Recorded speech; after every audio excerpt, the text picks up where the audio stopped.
वो 3D चल रहा है, जिसके अंतर्गत आपने पहला सेशन देख लिया होगा। उसमें आपने 3D में डायरेक्शन से रिलेटेड बातें कर ली थी। यहाँ पर जो डायरेक्शन होता है, 3 डायरेक्शन आपको यहाँ पर देखने को मिलती हैं। उसके अंतर्गत आपने यहाँ पर आपको 2 पॉइंट्स के बीच में कैसे आप डिस्टेंस निकालते हो। यदि आप सेक्शन फॉर्मूले की बात करें तो कैसे हम सेक्शन फॉर्मूला का यूज करते हैं। उसके बाद आपने यहाँ पर ये भी कर लिया था कि एंगल बिटवीन 2 वेक्टर्स कैसे हम निकालते हैं। यदि आपको क्या दे दिया जाए, यदि आपको डायरेक्शन कोसाइन दे दिया जाए तो आप किस तरह से निकाल पाओगे, ये सारी चीजें हम कर चुके हैं। ठीक है, अब आज की जो क्लास रहने वाली है, इसके अंतर्गत हम थोड़ा सा क्यूब के बारे में पढ़ेंगे, जो कि आपका 3D में दे रखा हो, और उसके बाद हम करने वाले हैं स्ट्रेट लाइन के बारे में, क्योंकि यहाँ पर स्ट्रेट लाइन का स्पेस के अंदर क्या क्या इक्वेशन रहता है, किस तरह से आपकी लाइंस काम करती है, उस पर हम बातें करने वाले हैं। जब तक आप वीडियो को शेयर करिए और देखो चैनल को सब्सक्राइब करना ना भूलें। आप चैनल को सब्सक्राइब कर लें और बेल आइकन को जरूर दबा लें, क्योंकि जिससे आपको जब लाइव सेशन रहा करेगा तो आपको नोटिफिकेशन मिलता रहेगा। ठीक है, तो हम बात करते हैं 3D के बारे में, है ना। 3D के अंदर आपको आज बात करना है क्यूब। तो cube in 3D, cube in 3D। तो आपको क्यूब के बारे में बात करना है जो कि 3D के अंदर होता है। तो क्या चीजें देखने को मिलती हैं, जैसे कि आपको यहाँ पे पता है 3D के अंदर आपकी 3 डायरेक्शन आपको देखने को मिलती हैं। ये आपका आई कैप होता है, ये आपका जे कैप होता है, ये आपका के कैप होता है। अरे सर, ये तो हमारा एक्स एक्सिस होता है, हमें तो ये पता था। हाँ, तो ये एक्स एक्सिस होता है, ये आपका वाई एक्सिस होता है, और ये आपका क्या होता है भाई, जेड एक्सिस होता है। ये आपको पता होना चाहिए। ठीक है, तो क्यूब के अंदर आपको थोड़ा सा ये समझना पड़ेगा। ये आपका क्यूब है, तो इस तरह की आपकी प्लेन रहेगी, और यहाँ से आपको देखने को मिलेगा इस तरह से। ठीक है, और यहाँ से आप बना सकते हो, और क्या बना सकते हो, इस तरह से हम बनाना चाहें तो ये इस तरह से डायग्राम बना सकते हो। ठीक है, तो ये हमारा क्या बन गया भाई, एक तरह का क्यूब बन गया। ठीक है, अब इसके साथ साथ आपको यहाँ पे पूछा जाए कि क्यूब के बारे में आप क्या क्या जानते हो, ये सारी चीजें हमें समझते हुए चलना है ना। तो इसके अंतर्गत आप यहाँ पे ये बता सकते हो कि यहाँ पर आपके पहला पॉइंट है कॉर्नर्स कितने होते हैं, ये आपसे पूछा जाए, है ना। और कॉर्नर्स कितने हैं वो आपको देखने को मिल रहे होंगे। कितने कॉर्नर्स हैं आपके, 1 2 3 4 5, मतलब 4, ये 5 6 7 8। तो आपके कितने कॉर्नर होते हैं, 8 कॉर्नर होते हैं। पहली चीज, यदि हम बात कर रहे हैं कॉर्नर्स की बात कर रहे हैं, या इसको कॉर्नर्स के साथ साथ इसको हम वर्टेक्स भी बोलते हैं। क्या बोलते हैं, वर्टेक्स भी बोलते हैं। तो ये आपके कितने होते हैं, 8 होते हैं। तो यहाँ पे आपसे ये पूछा जाता है कि 8 के कोऑर्डिनेट क्या हो सकते हैं, है ना। यदि आपसे ये पूछा जाए कि कोऑर्डिनेट क्या क्या होंगे, तो 8 कोऑर्डिनेट ध्यान से समझो। यदि मैं इस वाले कोऑर्डिनेट की बात कर रहा हूं, तो ये इस वाले पॉइंट पर केवल और केवल ये एक्स एक्सिस की तरफ चल रहा है। वाई एक्सिस और जेड एक्सिस में ये कुछ भी नहीं है। ठीक है, तो इसका मतलब वाई एक्सिस और जेड एक्सिस क्या आ जाएगा, 0 आ जाएगा, जो कि इसका मैं पॉइंट ए मान के चल रहा हूँ। इसको पॉइंट क्या मान लेता हूँ, ए मान के चलता हूँ। तो आपका जो ए पॉइंट है वो बेसिकली क्या आ गया भाई, कि एक्स में ये चल रहा है, लेकिन आपका वाई में और जेड में नहीं चलता है। तो इसका मतलब ये आ गया कि एक्स 0 मतलब एक्स एक्सिस चल रहा है, वाई में ये 0 है और जेड में 0 है। इस वाले पॉइंट की हम बात करते हैं, तो इस वाले कॉर्नर की बात कर रहे हैं, या इस वाले वर्टेक्स की बात कर रहे हैं, तो आपको यहाँ पे बता सकते हो। इसी तरह से यदि हम वर्टेक्स बताना है, ये आपका जो वर्टेक्स है ये तो आपका ओरिजिन होता है, और ओरिजिन के आपके कोऑर्डिनेट क्या होते हैं, कि आप बता सकते हो 0,0,0 होता है। एक्स में भी 0, वाई में भी 0 और जेड में भी 0 होता है ओरिजिन। ये आपका कौन सा पॉइंट है, मैं मान के चलता हूँ ये बी पॉइंट है। अब बी पॉइंट के बारे में बताएं तो बी पॉइंट आप ध्यान से देखो कि ये केवल होकर वाई एक्सिस में चल रहा है। यहां से देखोगे तो ये वाई एक्सिस में चल रहा है, एक्स कोऑर्डिनेट कुछ भी नहीं है, जेड कोऑर्डिनेट आपका कुछ भी नहीं है। तो इसका मतलब एक्स आपका 0 हो जाएगा, वाई कोऑर्डिनेट ये चल रहा है, और जेड कोऑर्डिनेट आपका 0 हो जाएगा। इसी तरह से आपका तीसरा पॉइंट देखो, इस पर पॉइंट पे बात कर रहा हूँ, तो ये जो सी पॉइंट है इसको ध्यान से देखना। तो ये वाला जो पॉइंट है वो क्या कह रहा है आपसे, ये सी पॉइंट आपसे ये कह रहा है कि आपका ये जो कोऑर्डिनेट है ये केवल और केवल किस में चल रहा है, जेड एक्सिस में चल रहा है। और जेड एक्सिस में चल रहा है, इसका मतलब आपका एक्स एक्सिस में कुछ नहीं है और वाई एक्सिस में भी कुछ भी नहीं है। तो इसका मतलब एक्स एक्सिस 0, वाई एक्सिस 0 और जेड एक्सिस का कोऑर्डिनेट हो जाएगा।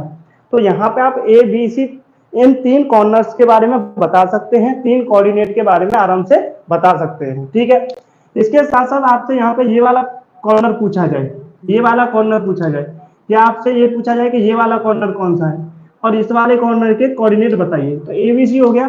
तो इस वाले कॉर्नर को मैं मान लेता हूँ D, और इसके कॉर्नर को मान लेते हैं DE, और इसको मान लेते हैं F। तो अब D के कोऑर्डिनेट बताइए। अब यहाँ पे आपको किसके कोऑर्डिनेट बताने हैं? D के। अब ध्यान से देखना, ये जो D कोऑर्डिनेट है वो किसके अंतर्गत आ रहा है? आपको देखने को मिलेगा कि एक तो आपका बाई एक्सिस है और आपका ये एक्स एक्सिस है। तो ये एक्स और बाई एक्सिस के प्लेन पर उपस्थित है आपका डी पॉइंट कहां पर है? एक्स और वाई प्लेन पर। अब एक्स और वाई प्लेन पर है तो इसका मतलब जब डी कोऑर्डिनेट की बात कर रहे होंगे तो ये जो पॉइंट है वो एक्स एक्स में वेरी कर रहा है और कहां पे वेरी करेगा? बाई एक्स में भी वेरी करेगा। तो इसका मतलब इसके जो कोऑर्डिनेट आएंगे वो एक्स कॉमा वाई, और यहाँ पे आपका यदि एक्स वाई प्लेन की बात करते हैं तो वहां पर जेड बराबर के 0 होता है। ये आपको पहले भी बता दिया है, पहली क्लास आपने देखी है तो उसमें ये बता रखा है। यदि हम एक्स वाई प्लेन की बात करते हैं तो जेड बराबर के 0 होता है। यदि हम वाई जेड प्लेन की बात कर रहे हैं तो उसको हम क्या बोलते हैं भाई? एक्स एक्सिस 0 होता है। यदि हम एक्स जेड की बात करें या जेड एक्स प्लेन की बात कर रहे हैं तो इसमें वाई एक्सिस क्या होता है? 0 होता है। ये सारी चीजें हम पहले भी बता चुके हैं। तो ई पॉइंट आपका कौन सा है? ई पॉइंट वो पॉइंट है जो कि आपका वाई और जेड प्लेन में आता है। किस में आता है? वाई जेड प्लेन में। तो वाई जेड प्लेन है तो इसका मतलब एक्स 0 होगा और वाई और जेड के कोऑर्डिनेट आने वाले हैं। ठीक है, इसके साथ साथ आप यहाँ पे बात करो एफ के पॉइंट की बात कर रहे हैं तो एफ के कोऑर्डिनेट क्या है? ये आपका एक्स एक्सिस और जेड एक्सिस। तो आपका जो एक्स जेड प्लेन में है तो यहाँ पे आपका वाई बराबर के क्या आएगा? 0 आएगा।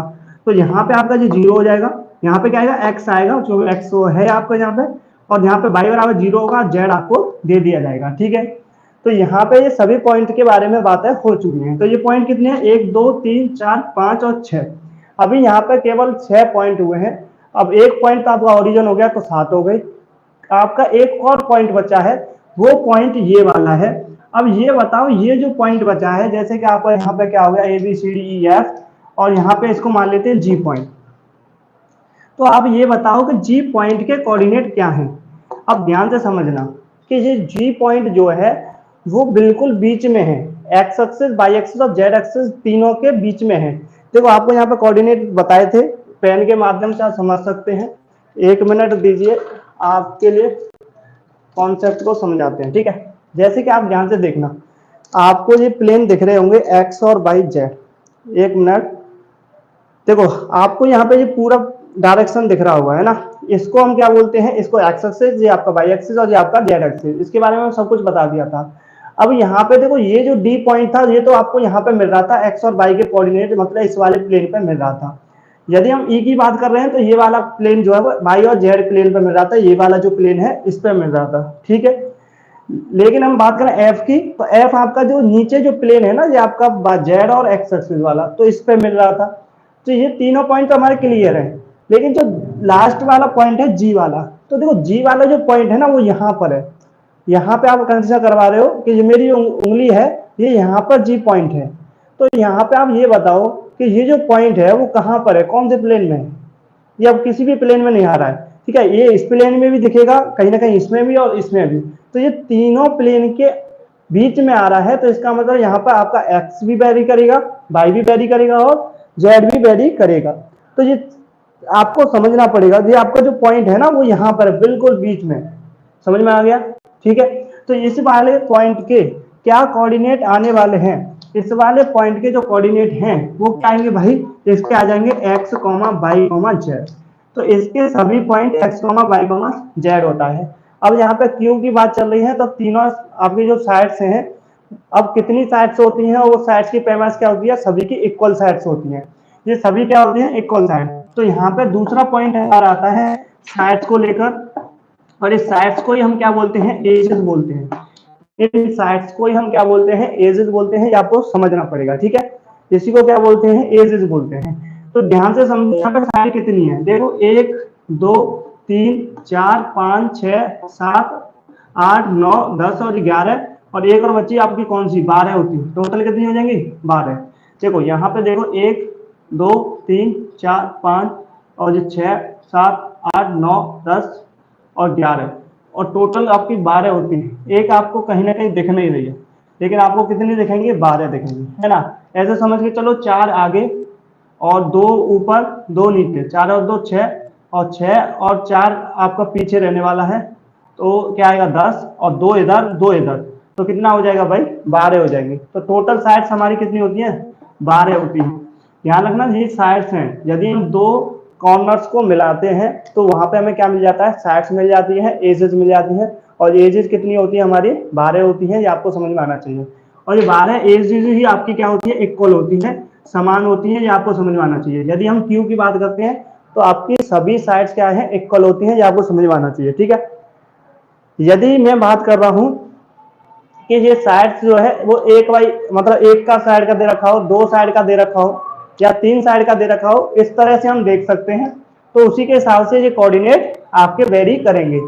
अब यहाँ पे बात ये आती है कि इस पॉइंट के बारे में कोई कमेंट करे, तो इसमें ये जो पॉइंट है वो एक्स अक्ष से कितने एंगल पर झुका हुआ है, पाई एक्सिस से ये कितने एंगल पर झुका हुआ है, और जेड एक्सिस से कितने एंगल पर झुका हुआ है। तो जहां पर आपको ध्यान रखना है, स्टार पॉइंट ये बना के रखना है कि यहाँ पे जो झुकाव है या कोण जो है, तो जो तीनों जो कोण होते हैं, तीनों कोण क्या होते हैं, समान होते हैं, ये आपको समझ में आना चाहिए। कैसे होते हैं, समान होते हैं, इक्वल होते हैं, ये आपको समझ में आना चाहिए, ठीक है कि नहीं, ये आपको समझ में आ गया, ठीक। तो क्यूब से रिलेटेड आपको इतना पता होना चाहिए। यदि आप और ज्यादा डेप्थ में जाना चाहें तो आप यहाँ पे आपसे एरिया पूछा जाए, है ना, तो एरिया भी आप बता सकते हैं, यहाँ पे कोई भी दिक्कत नहीं है। आप यहाँ पे वॉल्यूम पूछा जाए तो वो भी बता सकते हैं। तो अगला पॉइंट आपका क्या है, अगला पॉइंट यहाँ पे हम बात करें एरिया के बारे में। अब एरिया भी आपका दो तरह से होता है, एक तो होता है आपका एरिया, आपका तो हो जाएगा कर्व्ड सरफेस एरिया, और एक होता है टोटल सरफेस एरिया। तो दो तरह से आपके एरिया होते हैं। तो एरिया निकाल के चलोगे तो क्या आएगा भाई, एक आपका हो जाएगा कर्व्ड सरफेस एरिया, एक तो हो गया कर्व्ड सरफेस एरिया। तो कर्व्ड सरफेस एरिया का मतलब ये होता है कि आपको टॉप और बॉटम एरिया छोड़ते हुए चलना है। क्या मतलब है इसका, इसका मतलब ये होता है कि top and bottom area, top and bottom area छोड़ देना है, छोड़कर, ठीक है, टॉप और बॉटम एरिया छोड़कर। तो आपका कर्व्ड सरफेस एरिया का मतलब टॉप और बॉटम छोड़ देना है। तो इसका मतलब ये जो बने हुए हैं वो सभी किससे बने हुए हैं, ये आपका स्क्वायर से बना हुआ है। यदि एक स्क्वायर यदि मैं ए मान के चल रहा हूँ तो चारों स्क्वायर कैसे होते हैं, सेम होती है। तो इसका जो एरिया आता है वो क्या आता है, ए पे स्क्वायर। तो यहाँ पे कितनी साइड है, देखोगे तो चारों तरफ 4 साइड बनती है, तो ये आपका आ जाएगा 4 ए पे स्क्वायर। यदि हम टोटल सरफेस एरिया की बात करें, total surface area, total surface area जिसे हम क्या बोलते हैं, टी एस ए बोलते हैं, क्या बोलते हैं, टी एस ए। और कर्व्ड सरफेस एरिया को बोलते हैं सी एस ए, ठीक है कि नहीं। तो ये शॉर्ट फॉर्म में आप याद कर सकते हैं। तो टोटल सरफेस एरिया में क्या होगा, यहाँ पर आप टॉप और बॉटम एरिया बढ़ जाएगा, तो ए स्क्वायर और ए स्क्वायर बढ़ जाएगा, तो यहाँ पे आपका फाइनल आंसर 6 ए स्क्वायर होता है। यदि हम बात करें वॉल्यूम, तो वॉल्यूम का मतलब होता है पानी भरना, वॉल्यूम का मतलब पानी भरना। अब इसमें आप क्या करो, पानी भर दो। अब पानी भरोगे तो नीचे कितना एरिया कवर करेगा, आपका स्क्वायर है, स्क्वायर एरिया कवर करेगा, और स्क्वायर का एरिया कितना होता है, ए पे स्क्वायर। और ये एरिया तुम्हारा देखो कहाँ तक भरता जा रहा है, इसमें पानी कहाँ तक भरता जाएगा, तो ये भरता जाएगा, तो यहाँ पे ए हाइट तक ये भरने वाला है। अब ए हाइट तक भरने वाला है तो इसको ए से गुणा करना पड़ेगा, तो ये ए पे क्यूब आ जाएगा। तो क्यूब का जो वॉल्यूम होता है ए पे क्यू होता है। तो यहाँ पे क्यूब से रिलेटेड जितने भी कॉन्सेप्ट होते हैं वो सभी कॉन्सेप्ट आपके क्लियर हो चुके हैं। आप हर एक पॉइंट के बारे में बता सकते हैं, और आपसे एरिया पूछे तो एरिया बता सकते हो, वॉल्यूम पूछे वॉल्यूम, साइड्स कितनी होती हैं ये भी बता सकते हो, और कॉर्नर्स हमारे कितने होते हैं ये भी आपको बिल्कुल क्लियर होगा, ठीक है।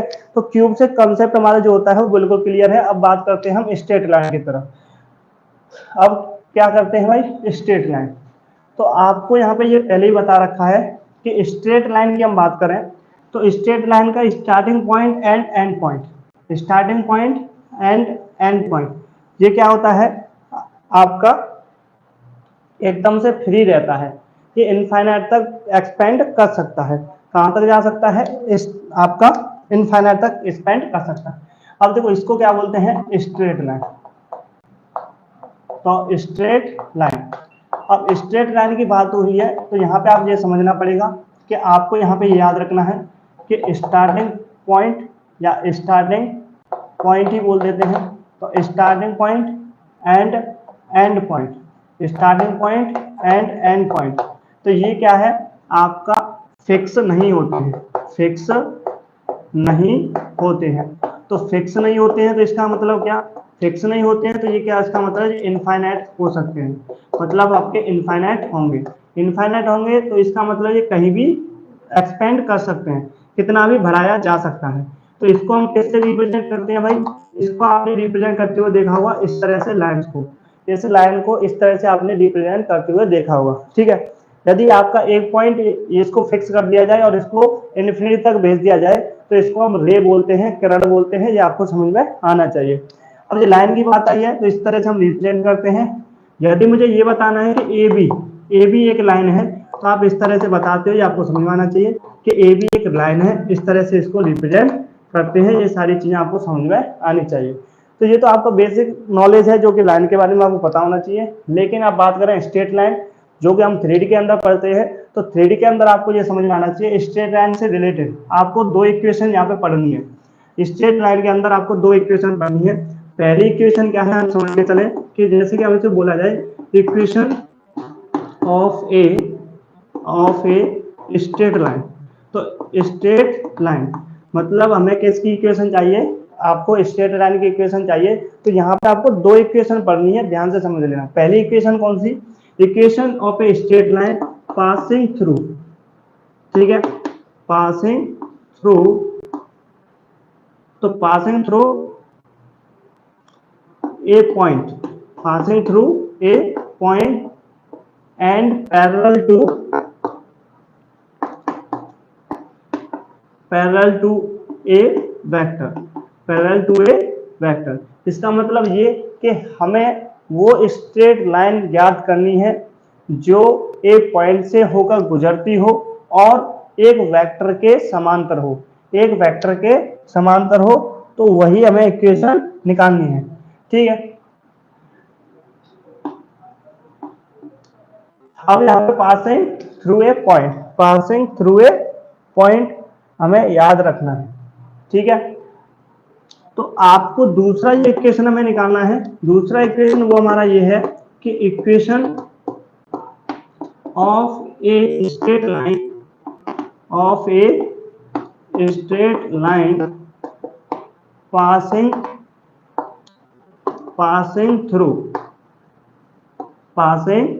Through two vectors, passing through two vector.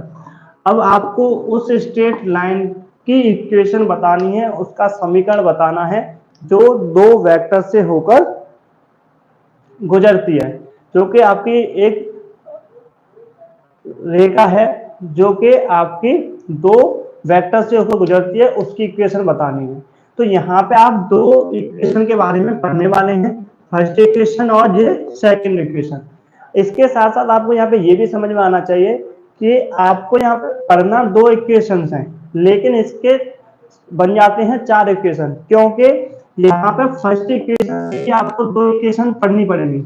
एक आपको यहाँ पे पढ़ना होता है वेक्टर फॉर्म में, एक आपको यहाँ पे पढ़ना होता है वेक्टर फॉर्म में, दूसरा आपको यहाँ पे ये पढ़ना पड़ेगा, इसको कार्टेशियन फॉर्म में पढ़ते हैं। कैसे बोलते हैं, कार्टेशियन। तो कार्टेशियन फॉर्म, तो यहाँ पे आपको दो फॉर्म पढ़नी पड़ेंगी, एक तो आपकी होती है वेक्टर फॉर्म और एक होती है कार्टेशियन फॉर्म। तो कार्टेशियन फॉर्म और वेक्टर फॉर्म, तो इसका मतलब पहली इक्वेशन के दो आपको फॉर्म पढ़नी पड़ेंगे, जो कि आपके सामने दो इक्वेशन ही याद करनी है। ये समझ के चलो कि एक ही वेक्टर की दो फॉर्म है, तो इसका मतलब दो इक्वेशन पढ़नी है ना।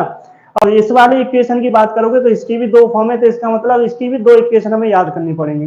तो यहाँ पे आपको चार इक्वेशन देखने को मिलती है जो कि स्ट्रेट लाइन की काम करती हैं, वेक्टर फॉर्म और कार्टेशियन फॉर्म, ठीक है। तो बात करते हैं कि आपकी जो पहली जो लाइन है वो क्या है उसके बारे में, और फिर बात करेंगे हम दूसरी लाइन के बारे में जो कि दोनों वेक्टर से होकर गुजरती है। इन दोनों फॉर्म को याद रखना है, देखो वेक्टर फॉर्म और कार्टेशियन फॉर्म। चूंकि यहाँ पर एग्जामिनर आपको कंफ्यूजन कर सकता है, कंफ्यूजन इस तरह से कर सकता है क्योंकि आपका जो ज्यादातर दिमाग रहता है वो वेक्टर फॉर्म पे ज्यादा फोकस रहता है, लेकिन एग्जामिनर जो आपको लिख के देता है वो कार्टेशियन फॉर्म लिख के देता है। तो यहाँ पे आपको थोड़ा सा सतर्क चलना पड़ेगा और दोनों फॉर्म को बिल्कुल क्लियरली समझते हुए चलना पड़ेगा कि ये दोनों फॉर्म हमारी क्या रहने वाली है और किस तरह से होती है। ठीक, अब यहाँ पे हम बात करते हैं पहली इक्वेशन। अब इसलिए पहली इक्वेशन में क्या क्या बोला है उसी इक्वेशन के हिसाब से हम चलते जाएंगे कि हमें इसमें क्या क्या जरूरतें पड़ेंगी और क्या क्या हमारी इक्वेशन रहती है। ठीक है, तो पहला जो पॉइंट है आपका, पहला पॉइंट है आपका equation, equation of a straight line, equation of a straight line passing through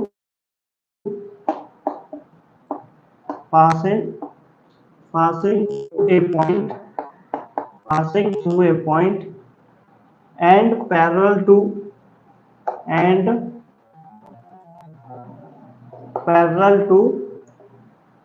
a vector, अब इस इक्वेशन के बारे में हम बात करते हैं। अब ध्यान से समझना कि आपके सामने कोई एक लाइन है, इस तरह से कोई लाइन दे रखी है, जहां पर आपका एक पॉइंट है ए पॉइंट। कौन है? ए पॉइंट। और ये जो लाइन है आपका क्या है? ये आपका पी लाइन है। कोई लाइन जो दे रखी है वो आपका ए वेक्टर, यहाँ पे ये आपका गिवन है जो कि आपका दिया गया है। ये कौन सा वेक्टर है? जो कि आपको दिया जा रहा है, जो कि इस लाइन पर उपस्थित है। तो इस पॉइंट, इस लाइन का कोई भी एक पॉइंट है जो कि वेरिएबल है, उसी पॉइंट द्वारा ये लाइन बनने वाली है। तो हम मान के चलते हैं वो पॉइंट आपका पी है, वो पॉइंट आपका क्या है? पी है। अब ये जो लाइन है वो किसी अनदर लाइन के पैरेलल है। अब ये जो लाइन है इस लाइन के क्या है? पैरेलल है। तो ये मान लेते हैं हम कोई आपका वी वेक्टर है, जो कि आपके इसके पैरेलल कौन सा वेक्टर है भाई? ये आपका मान के चलते हैं बी वेक्टर। क्या मान लेते हैं भाई? बी वेक्टर मान लो, या इसको हम एम वेक्टर मान लेते हैं जिससे हमें क्लियरिटी रहेगी। क्योंकि बी वेक्टर और ए वेक्टर में कंफ्यूजन रहेगा, इसलिए हम इसको क्या मान लेते हैं? एम वेक्टर मान लेते हैं। क्या मान लेते हैं भाई? एम वेक्टर मान लेते हैं। अब यहाँ पे ध्यान से समझो, जो आपके पॉइंट्स हैं उनकी जो मेजरिंग की जाती है वो हमेशा ओरिजिन से की जाती है। कहाँ से की जाती है? ओरिजिन। तो आपका जो ओरिजिन ये रहा, तो यहाँ से यहाँ तक की एक डिस्टेंस हो गई ये वाली, और यहाँ से यहाँ तक ये वाला पॉइंट है, जिसे हम क्या बोलेंगे?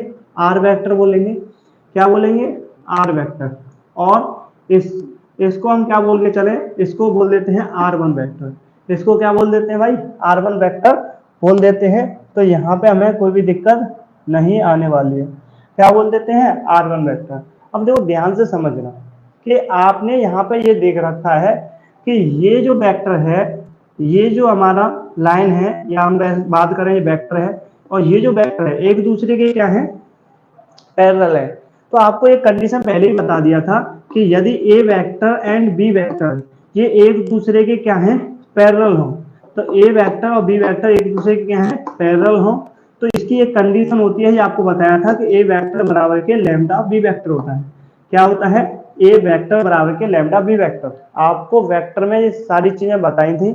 आपको ये चीजें नहीं पता है तो आप वेक्टर वाली क्लास को जरूर देखें और रिवीजन करें, उसके बाद ये क्लास देखें तो आपको सारी चीजें समझ में आएंगी। यदि दो वेक्टर एक दूसरे के पैरेलल होते हैं तो हम इस तरह से लिख सकते हैं a vector is equal to lambda b vector. अब आपको यहाँ पे समझ में आ रहा है कि आपका जो वेक्टर है वो कौन सा वेक्टर है भाई? एपी वेक्टर है। कौन सा वेक्टर? AP vector. तो यहाँ पे आपका एपी वेक्टर, एक तो आपका एपी वेक्टर है, यहाँ पे लिख के चलते हैं। एक तो आपका एपी वेक्टर है जो कि पैरेलल है किसके? एम वेक्टर के। किसके वेक्टर के पैरेलल है? एम वेक्टर के पैरेलल है। ठीक है, अब देखो ध्यान से समझना। तो एक तो आप इसे ट्रायंगल रूल से आप कर सकते हैं, या आपको ये डायरेक्शन में बताया था, यदि ए बी वेक्टर जो होता है कि ए बी वेक्टर को हम कैसे सोल्व करते थे?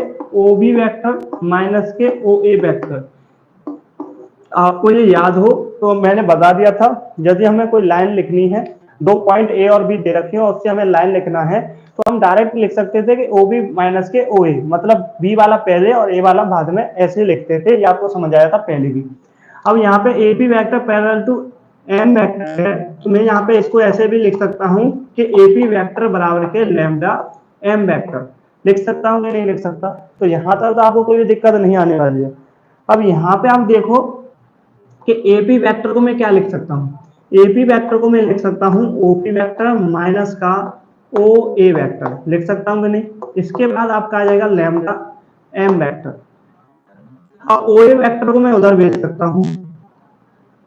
तो आपका ये हो जाएगा ओपी वेक्टर बराबर के आपका आ जाएगा ओ ए वेक्टर और प्लस के लैम्डा एम वेक्टर। तो इसके बाद में यहाँ पे ये बोल सकता हूँ कि ओपी वेक्टर तो हमने क्या मान लिया था, आर वेक्टर मान लिया था। और क्या बता सकता हूँ, R1 वेक्टर जो मैंने माना है OA को क्या माना था, R1 वेक्टर माना था। और प्लस में क्या आ जाएगा भाई, लैम्डा एम वेक्टर का हो जाएगा। क्या हो जाएगा, एम वेक्टर। तो ये जो आपकी फॉर्म बनी, ये जो फॉर्म बनी है वो आपकी कौन सी है, आपकी इक्वेशन की फॉर्म बन चुकी है, जो कि किस फॉर्म में है, इसको हम बोलते हैं वेक्टर फॉर्म। क्या बोलते हैं, इसको हम बोलते हैं वेक्टर फॉर्म। तो ये जो फॉर्म है ये हमारी वेक्टर फॉर्म कहलाती है। तो आपको कभी कभी ये बोल दिया जाएगा कि आपको एक लाइन दी जा रही है जो एक पॉइंट से गुजरती है, एक बिंदु से होकर गुजरती है और बी वेक्टर या एम वेक्टर के पैरेलल है या समांतर होती हुई जाती है, ये आपसे बोल दिया जाता है। तो आपसे आपकी जो वेक्टर फॉर्म है वो क्या आ जाएगी, R vector equal to R one vector plus के लैम्डा एम वेक्टर होता है। ठीक है, तो इसके अकॉर्डिंग हम यहाँ पे एक क्वेश्चन कर लेते हैं। इसके बाद हम करेंगे भाई कि हमारा कार्टेशियन फॉर्म किस तरह से आएगा।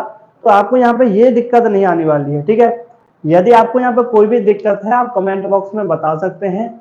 और एक चीज आप जरूर ध्यान दीजिए, चैनल को सब्सक्राइब कर लीजिए। आपका पूरा कोर्स क्लास 12th का कराने वाले हैं, आप क्लास रेगुलर देखते रहिए। और आपको टाइम ध्यान रखना है, 9 बजे आपका रेगुलर क्लास चलता है, तो इस टाइम को आप मिस मत कीजिए। लाइव क्लास में आने की कोशिश किया करो, जिससे कि आपके सभी कॉन्सेप्ट क्लियर हो जाएं और आप लाइव क्लासेस के साथ साथ ही अपने डाउट क्लियर कर सकें, ये आपको ध्यान देना है। ठीक है, अब यहाँ पे देखो ध्यान से समझते चलो कि आपको यहाँ पे ये बोला जाता है, ध्यान रखना क्वेश्चन इस तरह से बनता है, जो लैंग्वेज में बोल रहा हूँ उसी तरह की क्वेश्चन के अंदर लैंग्वेज रहने वाली है, ये आपको समझ में आना चाहिए।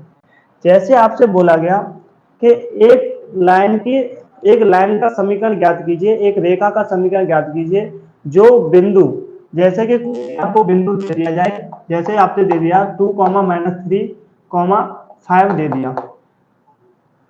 एक रेखा का समीकरण ज्ञात कीजिए जो बिंदु 2,-3,5 से होकर गुजरती है और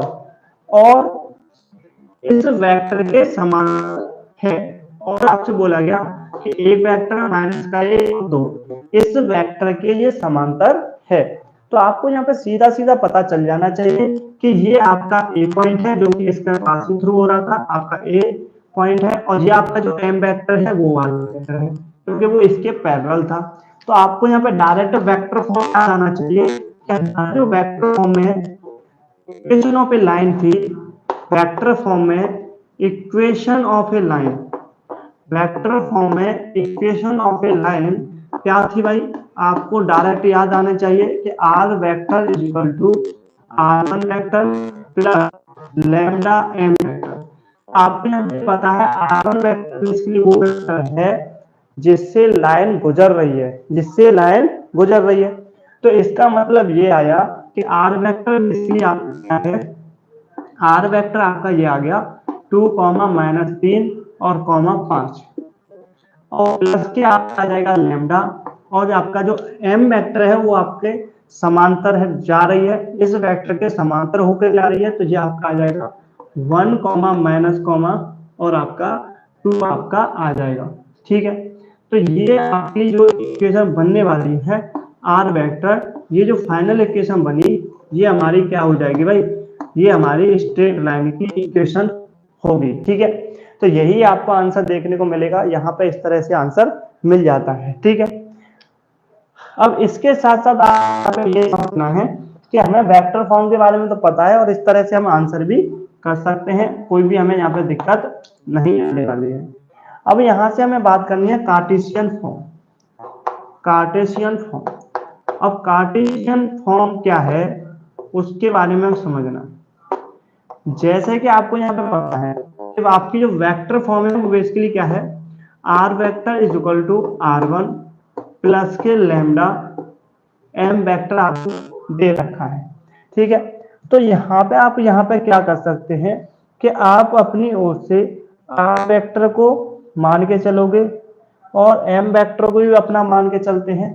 जैसे कि आर वेक्टर मान के चले एक्स आई कैप है और वाई जेड मतलब आपका वाई जे कैप है और जेड के कैप है। यदि हम R1 वेक्टर की बात करें तो आपका जो R1 वेक्टर है हम इसको क्या मान सकते हैं, इसको मान सकते हैं x1 आई कैप और इसको मान सकते हैं आपको y1 जे कैप और इसको मान लेंगे हम z1 के कैप मान सकते हैं। यदि हम m वेक्टर की बात करें तो m वेक्टर मान लेते हैं a I cap b J cap और प्लस का c के कैप। तो आपको केवल कार्टेशियन फॉर्म के अंदर यदि हमें बनाना है तो सबसे पहले आप क्या करोगे, आर वेक्टर को हमेशा क्या मान के चलना है, एक्स आई कैप प्लस वाई जे कैप प्लस जेड के कैप आपको मानना है, क्योंकि आपको एक्स वाई जेड के ही मान निकालने हैं जो कि आपको फाइंड आउट करना है। यही इक्वेशन तो हमें फाइंड आउट करनी है। R1 वेक्टर बेसिकली क्या हो जाएगा, x1 y1 और z1, इस तरह से आप मान सकते हो। और m वेक्टर आपका हो जाएगा a I cap plus b J cap plus के c के कैप। देखो यहाँ पे और भी मान सकते हो, कोई दिक्कत नहीं है, लेकिन आपको समझाने के लिए या आपको आगे कोई भी कॉन्सेप्ट को समझना है तो आपको ये डेटा फिक्स कर लेना है, जिससे कि आपको आगे कोई भी प्रॉब्लम ना आए, ठीक है। अब इसके बाद आप आर वेक्टर को क्या लिखोगे, इसको लिख के चलो भाई एक्स आई कैप और वाई जे कैप और प्लस जेड के कैप और बराबर में आपका क्या दे रखा है, आपका R1 की जगह पे मैं लिख सकता हूँ x1 आई कैप y1 जे कैप z1 के कैप और इसके बाद आपका आ रहा है लैम्डा और ये हो जाएगा आपका a I cap b J cap plus का c के कैप, ठीक है। अब इसके बाद आपको एक पॉइंट याद रखना है, यहाँ पे आपका ये ए वेक्टर है, ये आपका लैम्डा के साथ में इसमें गुणा कर देना है तो ये आपका बी वेक्टर बन जाएगा। तो ए वेक्टर और बी वेक्टर का क्या करना है, यहाँ पे एडिशन करना है, जोड़ देना है। क्या करना है भाई, जोड़ना है। तो ये आपका आ जाएगा एक्स आई कैप वाई जे कैप प्लस का जेड के कैप। तो इसके बाद आप देखोगे तो आई को आई के साथ जोड़ोगे तो यहाँ पे आएगा x1 प्लस लैम्डा का गुणा करोगे तो यहाँ पे आ जाएगा आपका ए लैम्डा, क्या आ जाएगा, ए लैम्डा आई कैप आ जाएगा। इसी तरह से जे की बात करेंगे तो यहाँ पे आपको जे में मिल जाएगा y1 और यहाँ पे लैम्डा का गुणा करोगे बी के साथ में तो आपका क्या आ जाएगा जी, आपका आ जाएगा बी लैम्डा जो कि आपका क्या है, जे कैप है। के कैप की बात करें तो आपका Z1 है यहाँ पर और यहाँ पे के कैप क्या आ जाएगा, लैम्डा सी या सी लैम्डा। तो Z1 प्लस के आप यहाँ पे लिखोगे सी लैम्डा तो ये आपका क्या आ जाएगा भाई, ये आपका आ जाएगा के कैप। अब यहाँ पे देखो ये वेक्टर ए वेक्टर मान लो, ये बी वेक्टर मान के चलो, तो ए वेक्टर बी वेक्टर एक दूसरे के बराबर है। तो जब दोनों वेक्टर एक दूसरे के बराबर होते हैं तो आपको वहां पे बताया था कि वो इक्वल वेक्टर कहलाते हैं और इक्वल वेक्टर कहलाते हैं तो आई कैप के बराबर, जे कैप के बराबर, के कैप के बराबर होता है, जो आपको समझ में आना चाहिए। तो इसका मतलब कि x बराबर के आपका आ जाएगा x1 प्लस का ए लैम्डा और आपका y बराबर के आपका आ जाएगा y1 प्लस के बी लैम्डा और आपका z बराबर के आपका आ जाएगा z1 प्लस के सी लैम्डा। तो ये आपको इक्वेशन मिलती हुई दिखाई दे रही है यदि आपके इक्वल वेक्टर होते हैं तब। तो ये आपके इक्वल वेक्टर हो गए भाई।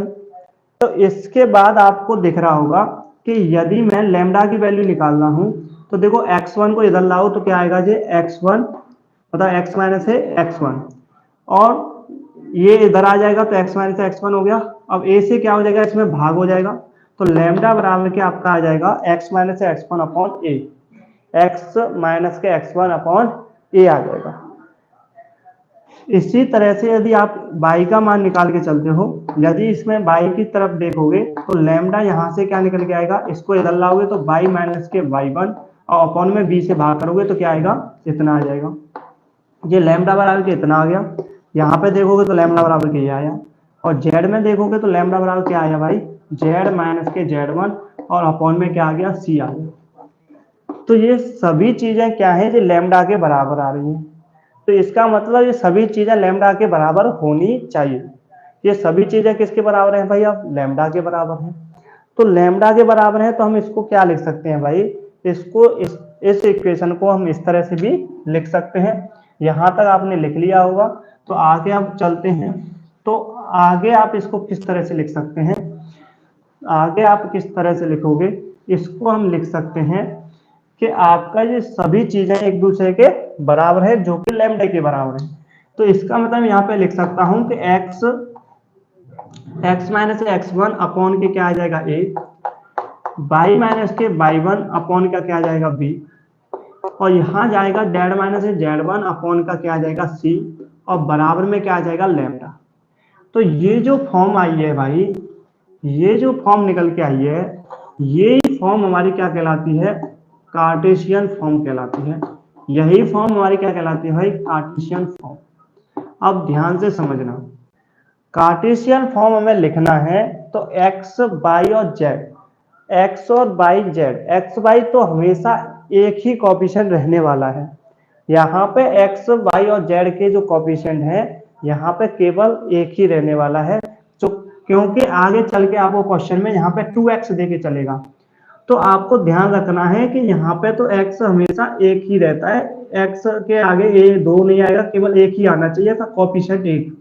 यहाँ पे भी y कॉफिशिएंट केवल एक ही होना चाहिए था, z कॉफिशिएंट यहाँ पे एक ही होना चाहिए। तो पहली चीज तो आपका x y z कॉफिशिएंट आपका होना चाहिए, जैसे कि x y और z, इसका जो कॉफिशिएंट है ध्यान रखना। इस देखो बहुत काम की चीज बता रहा हूं, जो कि क्वेश्चन के अंदर आपको हर बार कुछ ना कुछ देखने को मिलेगा। यदि आप इन की पॉइंट्स को याद रखते हो तो यहाँ पर कोई भी दिक्कत नहीं आने वाली है। एक्स वाई जेड, इसका जो आपका गुणांक है या हम इसको बोलते हैं कॉफिशिएंट। क्या बोलते हैं, कॉफिशिएंट। कॉफिशिएंट मतलब होता है इनके सामने बैठने वाले नंबर, इनके सामने बैठने वाले नंबर क्या कहलाते हैं, कॉफिशिएंट। सामने मतलब इसके आगे आगे, तो वो कॉफिशिएंट कहलाते हैं। तो एक्स वाई जेड इसका जो गुणांक है या कॉफिशिएंट है, हमेशा एक रखना है। यदि एग्जामिनर आपको 2 दे रहा है या 3 दे रहा है तो आप उसको डिवाइड कर दोगे, उसको हमेशा एक ही बनाने की कोशिश करोगे। तो पहला पॉइंट आपका ये हो गया कि आपको सबसे पहले कॉफिशिएंट को एक बनाते हुए चलना है। मतलब आपको एक्स वाई और जेड के कॉफिशिएंट को एक बनाते हुए चलना है। दूसरा पॉइंट आपको यहाँ पे ये याद रखना है, यहाँ पे x में से x1 घटाना है। देखो x1 y1 और y1 z1, तो ये क्या है, आपके घटाए जा रहे हैं। क्या जा रहे हैं भाई, घटाने वाले हैं, घटाए जा रहे हैं। तो यहाँ पे आपका जो साइन है हमेशा नेगेटिव आने वाला है, ये ध्यान रखना है। यहाँ पे जो साइन आएगा वो हमेशा नेगेटिव आएगा, यहाँ पे जो साइन आएगा वो हमेशा नेगेटिव आएगा, क्योंकि यहाँ पे गलती ये होती है, गलती ये होगी, देखो ध्यान से समझना। यदि मैं यहाँ पे ये बोल के चल रहा हूँ, देखो पहले वाले क्वेश्चन को देखो, थोड़ा सा समझ के चलो। पहले कॉन्सेप्ट को थोड़ा सा समझ लेते हैं। जैसे मैं यहाँ पे दे देता 2x और माइनस का 3 और अपॉन का 2 दे देता बराबर के, यहाँ दे देता 3x और माइनस का 2 और डिवाइड बाई दे देता 3, और यहाँ पे दे देता 5x और माइनस का 3 डिवाइड बाई 2। अब आपसे बोला जाता है इसको वेक्टर फॉर्म में लिखिए, तो वेक्टर फॉर्म में लिखिए तो आपको यहाँ पे समझ में आना चाहिए चीजें कौन कौन सी कहाँ पर रखी गई हैं और किस तरह से हम अरेंज कर सकते हैं। अगला दूसरा मेथड भी बताऊंगा जिससे कि आप डायरेक्ट भी कर सकते हैं, लेकिन ये मेथड सबसे बेस्ट रहता है। तो सबसे पहले कॉन्सेप्ट के अकॉर्डिंग हमने देखा कि यहाँ पे कॉफिशिएंट क्या होना चाहिए, एक होना चाहिए, लेकिन यहाँ पे तो 2 है। तो आप क्या करोगे, यहाँ से आप 2 को कॉमन लेके चलोगे, यहाँ पे आप 2 को क्या कर लोगे, कॉमन लोगे, तो ये x माइनस के 3/2 आ जाएगा, और डिवाइड बाई 2 चल ही रहा है बराबर में, यहाँ से 3 कॉमन लेके चलोगे, जब x आपका क्या है y आएगा, सॉरी यहाँ y होता है, यहाँ पे आपका z होता है, तो यहाँ पे आपका क्या आ जाएगा, जब y आ जाएगा और माइनस का 2/3 आ जाएगा और डिवाइड बाई 3 आ जाएगा। इसी तरह से यहाँ से 5 कॉमन लोगे तो z माइनस के 3/5 आएगा और डिवाइड में कितना आ रहा है, 2 आ रहा है। अब देखो इस वाले 2 को इसके नीचे ले जाओ, क्योंकि आपने जब पढ़ा था यदि दो तीन संख्या ऐसी हो 5/3 और अपॉन 2, तो इस 2 को हम कहाँ ले जाते थे, ऊपर लेके जाते थे कि नहीं जाते थे। तो ये 2 × 5 और अपॉन में क्या आ रहा है 3, तो क्या मैं इस 2 को इसके नीचे नहीं ला सकता, बिल्कुल ला सकता हूँ। तो इसी तरह से हमने यहाँ पे इस वाले 2 को कहाँ ले जाओगे नीचे, इस वाले 2 को कहाँ लेके जाओगे नीचे। तो देखो x माइनस के 3/2 और ये आ जाएगा 2/2 बराबर में ये आ जाएगा y माइनस के 2/3 अपॉन में आ जाएगा 3/3। इसी तरह से जहाँ z माइनस के 3/5 है और नीचे क्या आ जाएगा 2/5 आ जाएगा। अब आपको बिल्कुल परफेक्ट परफेक्ट इक्वेशन बनती हुई दिखाई दे रही होगी। क्या बनती हुई दिखाई दे रही है भाई, परफेक्ट इक्वेशन बनती हुई दिखाई दे रही है, ये आपको ध्यान देना है। 1 मिनट।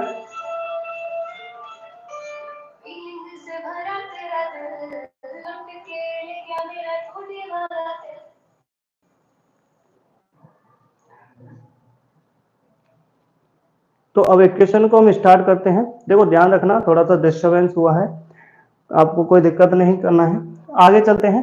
देखो यहाँ पे अब ये जो फॉर्म बनी है इससे आप कट करोगे तो यहाँ 1 आ जाएगा, इसको कट करोगे तो 1 आएगा, ये 2/5 आएगा, ठीक है। तो ये जो इक्वेशन बनी है वो सेम टू सेम अब इसके बराबर बनी हुई। आप यहाँ पे सिंपल अब कंपेरिजन करके अब आप यहाँ पे इक्वेशन बना सकते हैं। तो पहला जब टारगेट जो है मैं ये बताना चाह रहा हूँ कि आपको इक्वेशन इस तरह से बना के दे, यदि आपको x का कोफिशिएंट कुछ दे रहा है, y का कोफिशिएंट कुछ दे रहा है, z का कोफिशिएंट कुछ दे रहा है, तो आपको यहाँ पे समझना पड़ेगा, इसको क्या करना पड़ेगा भाई, एक करना पड़ेगा। इस तरह से आपको फॉर्म बनाते हुए चलना है, ये एक करना है, इसके सामने एक, इसके सामने एक करना है। पहला कॉन्सेप्ट यहाँ पे बिल्कुल क्लियर हो गया। अब यहाँ पे दूसरा कॉन्सेप्ट क्या है, देखो एग्जाम्पल उतारते चलना है, कॉन्सेप्ट उतार लो फिर उसके बाद आपको एग्जाम्पल भी उतारते हुए चलना है। तो दूसरा कॉन्सेप्ट क्या कहता है, ध्यान से समझना। देखो चीजें सब आसान हो जाएंगी यदि आप यहाँ पे टाइम दे दोगे, इस जगह पे टाइम दे दोगे तो आगे चल के आपको कोई भी दिक्कत नहीं आने वाली है, ये ध्यान रखना है। अब यहाँ पे आप देखोगे कि यहाँ पे कोएफिशिएंट ये हो गया और यहाँ पे हमेशा क्या होता है नेगेटिव, यहाँ पे नेगेटिव, यहाँ पे नेगेटिव होता है। दूसरा पॉइंट मैं ये कहना चाह रहा हूँ कि x, y, z में से आपका x1, y1, z1 हमेशा घटेगा, मतलब आपका घटेगा मतलब माइनस का साइन आएगा, माइनस का साइन आएगा। कैसे, ध्यान से समझो। यदि यहाँ पे ये दे दिया जाता कि x प्लस के 5/3 बराबर के यहाँ पे दे दिया जाता y प्लस के 2/2 और यहाँ पे दे दिया जाता z और प्लस का 3 और /3, तो ध्यान से समझ लेना ये जो इक्वेशन है वो ऊपर वाली इक्वेशन के साथ में सिमिलर नहीं है, इक्वल नहीं है, ये ध्यान रखना है। तो आपको यहाँ पे रखना पड़ेगा भाई, यहाँ पे तो केवल माइनस आता था, अब यहाँ पे जब प्लस आया है तो इसका मतलब ये माइनस का 5 होगा। तो आपको ये लिखना आना चाहिए कि माइनस माइनस जब प्लस होके आया है जो 5, तो इसका मतलब ये तो आपका घटाव होना ही होना है। लेकिन x1 जो दे रखा है, क्या दे रखा है, वो आपका नेगेटिव दे रखा है। यदि इस तरह से आ जाए तो आपको इस तरह से चेंज करना पड़ेगा, ये आपको चेंज करना है भाई, ये माइनस होगा, ये भी माइनस का 2 और /2 आ जाएगा, और जो z है तो ये माइनस का 1 और माइनस का क्या आएगा 3 और /3 आएगा। तो इसका मतलब आपको समझ में आ गया कि x1 आपका नेगेटिव था, y1 आपका नेगेटिव था, z1 आपका नेगेटिव था, तो फाइनल आंसर आपका देखो यहाँ पे ये माइनस होना चाहिए। ये आपको समझाया गया है दूसरे कॉन्सेप्ट में कि यहाँ पे ये माइनस होना जरूरी है, यहाँ पे ये माइनस होना क्या है जरूरी है, ये आपको समझ में आना चाहिए। दूसरा पॉइंट, XYZ में से x1 y1 z1 हमेशा घटेगा, मतलब ये साइन आना चाहिए माइनस वाला, प्लस वाला आ रहा है तो आप इस तरह से चेंज करके चलोगे, ये आपको देखना है, ठीक है। ये दूसरा आपका टाइप हो गया। तो दूसरे के बाद आपको यहाँ पे और क्या समझना है, तीसरा और देखना है। तीसरे के साथ साथ आपको चीजें बिल्कुल समझ में आ जाएंगी कि क्या क्या हो रहा था। तीसरे चीज को देखते ही हमें समझ में आ जाएगा सारी चीजें। देखो ध्यान से समझना कि आपको यहाँ पे मैंने बोला था कि आर वेक्टर जो है वो आपका क्या था भाई, x1 i1 वो x i कैफ j मतलब y j कैफ और z k कैफ, और आपका जो r1 वेक्टर था वो आपका x1 i Kaif, y1 j Kaif और z1 k कैफ। और यहाँ से आपने देखा कि m वेक्टर जो था वो आपका a i Kaif, b j Kaif और c k कैफ हम मान के चले थे, ये आपको याद होना चाहिए। ये याद है कि नहीं याद है, ठीक है। और आपको ये भी याद होगा कि वेक्टर फॉर्म जो है वो वेक्टर फॉर्म तो इस तरह से होती थी कि हमें यहाँ पे पता था कि आर वेक्टर बराबर के r1 वेक्टर प्लस के लैम्डा और आपका क्या होता था m वेक्टर, ये क्या होता था m वेक्टर। तो आपका जो मेन टारगेट है अब आपका r1 टारगेट होगा और आपका m टारगेट रहने वाला है, ठीक है। और m क्या है आपका पैरेलल वेक्टर है और m r1 क्या है आपका वो पॉइंट है जो लाइन इससे गुजर रही है। तो आपको यहाँ पर समझना पड़ेगा कि यहाँ पर आपको कि पैरेलल लाइन कौन सी है और आपका पॉइंट कौन सा है। अब ध्यान से समझना, आपका x1 y1 और z1 ये x y z में से घटाए जा रहे हैं। तो x1 y1 और z1 बेसिकली आपके जो पॉइंट्स जो हैं वो किसको शो करते हैं r1 के, किसको शो करते हैं r1 के। तो नीचे जो लिखा है a b c ये किसके कोएफिशिएंट है m वेक्टर के। तो ध्यान रखना जो ऊपर है मतलब जो घटाया जा रहा है जो x y और z में से घटाया जा रहा है वो जिस पॉइंट से होकर जो गुजर रही थी वो पॉइंट है,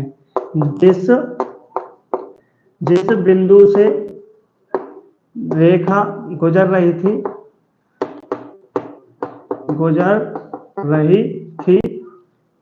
वह वो बिंदु है, ठीक है कि नहीं।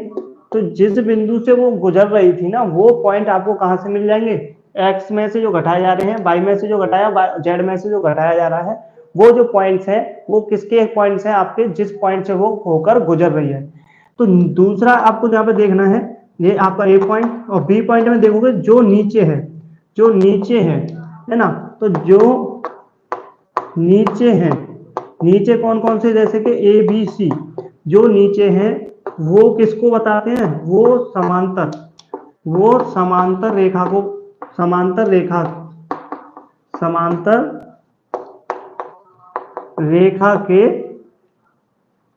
के मान हैं, समांतर रेखा के मान हैं। ये आपको समझ में आ रहा है कि नहीं आ रहा। देखो यहाँ आपको ये पॉइंट्स आपके क्लियर बिल्कुल समझ में आ गए हैं तो आपको यहाँ पे आप कोई भी दिक्कत नहीं आने वाली है। यदि आपको कार्टेशियन फॉर्म दे दिया जाए तो आप फटाक से ये बता सकते हैं कि आपका जो लाइन है वो किस पॉइंट से होकर गुजर रही है और किस पॉइंट के वो पैरेलल है, किस पॉइंट के वो समांतर है। आप डायरेक्ट कार्टेशियन फॉर्म को देखकर बता सकते हैं।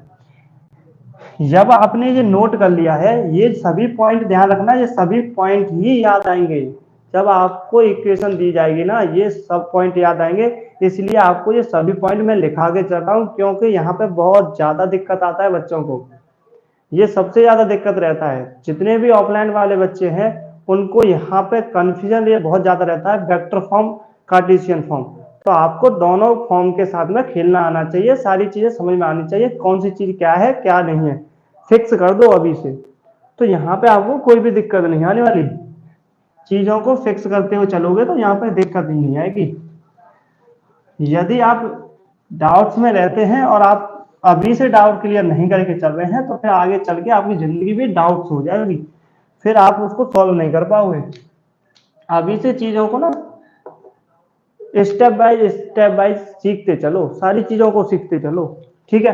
अब देखो ध्यान से समझना, जैसे कि आपसे यहाँ पे बोल दिया जाए कि x माइनस के 2/3 और यहाँ पे बोल दिया जाए y माइनस के 3 और डिवाइड बाई 2 और यहाँ पे बोल दिया जाए z माइनस के 2 और डिवाइड बाई 5, ये आपको बोल दिया जाए ये जो लाइन है वो आपकी स्ट्रेट लाइन दे रखी है। अब आपको यहाँ पे देखते ही पता चलेगा भाई ये स्ट्रेट लाइन है।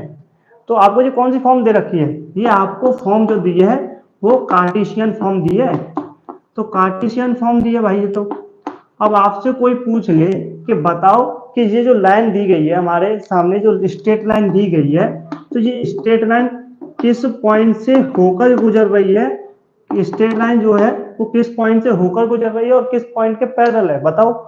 तो आपका जो डायरेक्ट आंसर आना चाहिए, डायरेक्ट, कि इसके होकर गुजरती है उस पॉइंट को हमने क्या माना था भाई, r1 वेक्टर माना था। तो r1 वेक्टर होता क्या है, जो घटाया जा रहा है, जो x में से घटाया वो y में से घटाया और z में से जो घटाया। तो आपका डायरेक्ट आंसर क्या आना चाहिए भाई, 2 आएगा, x इसको 0 के बराबर रखो, इसको भी 0 के बराबर, इसको भी 0 के बराबर रख दो, तो x बराबर के 2 आएगा, y बराबर के 3 आएगा, z बराबर के 2 आ जाएगा। तो ये आपका आ जाएगा 2i कैप, ये आ जाएगा 3j कैप और ये आ जाएगा 2k कैप।